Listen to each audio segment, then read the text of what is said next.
Among the glistening new models from Europe, South Korea, the U.S., and Japan at this year's Detroit Auto Show is a new contender. The one we've all been waiting for, the GS7.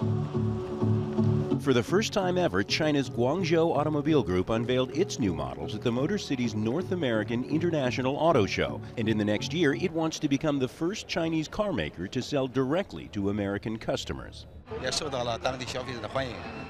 What's more, internationalization has always been a very important target for GAC.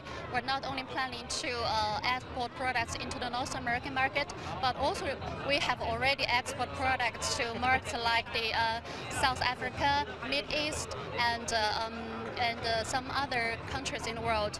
That means that also the North American market is very important to us.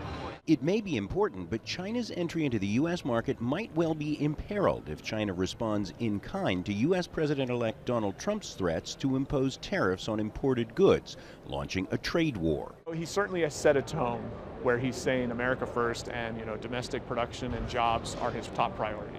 If you're a company like GAC who's just starting to want to come to this country, this may not be the best news for you, it may not be the best time. But also remember that Trump doesn't want to cause major upheaval.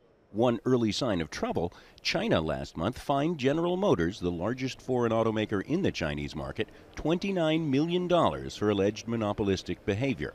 Multinational car makers are increasingly concerned that Chinese automakers will cut into their market share. But one place that does not seem to be happening is China. Ford recently entered the market, and this Buick Envision is entirely made in China and sells quite well there. Because there's one thing the Chinese can't manufacture: the prestige of owning a foreign car. China already has one foot on U.S. soil through Volvo. The Swiss automaker, owned by a Chinese parent company, would likely avoid any tariff trouble because it's building a U.S. plant in North Carolina. This is really the right decision we made, also from a political standpoint, and also to actually be in the U.S. and not in Mexico. For GAC to have the same success, it will have to do more than tempt potential buyers with cheaper vehicles.